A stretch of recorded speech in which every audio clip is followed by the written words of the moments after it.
Hello and welcome to FDTV. We are back again with another episode of our weekly podcast. I'm your host Ali, joined with my fellow co-host Jawad. Jawad, how are you doing I'm today? doing great. Another exciting week of football that we just witnessed.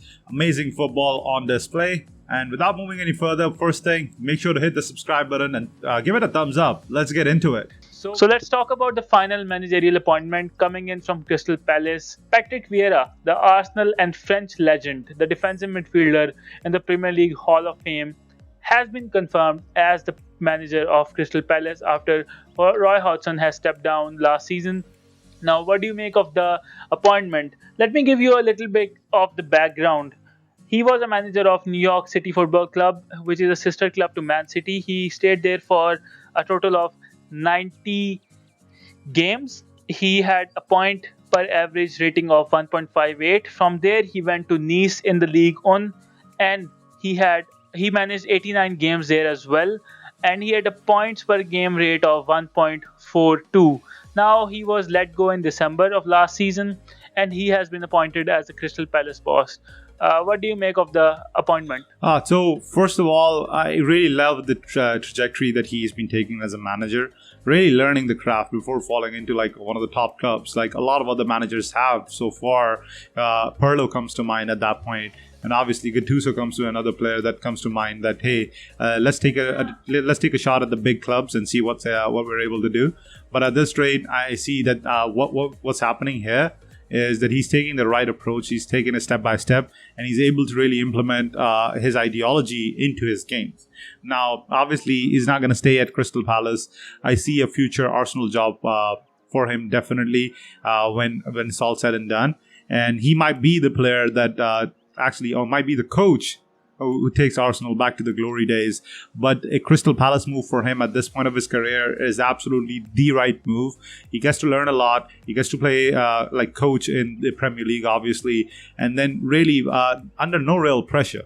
Right? Under no real pressure, it's here we go again, and we're able to see that, hey, what is he really made out of? Because if he's able to learn his craft and really implement his ideologies into a lesser team, when he goes and eventually makes that big step into a bigger team, he should be able to really get all his hats together and understand what it takes to be a truly great manager, like the likes of Pep Guardiola and even Rafa Benitez and Carlo Ancelotti. I must put them in there.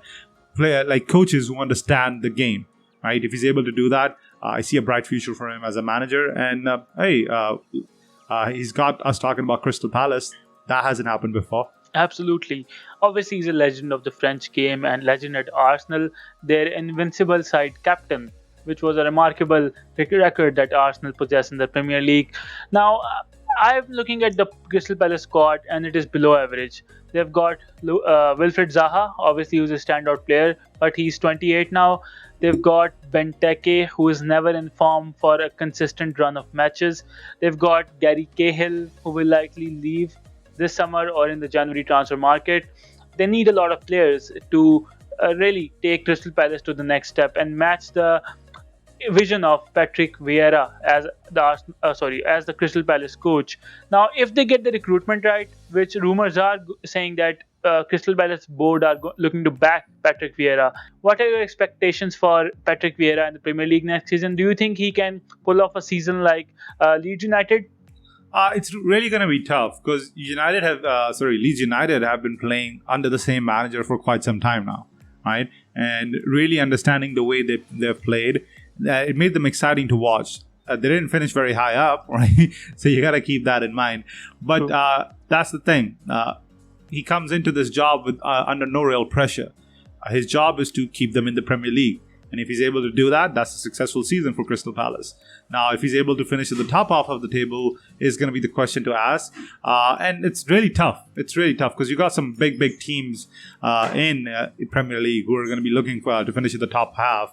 And if they're able to do that, that's going to be a completely different thing.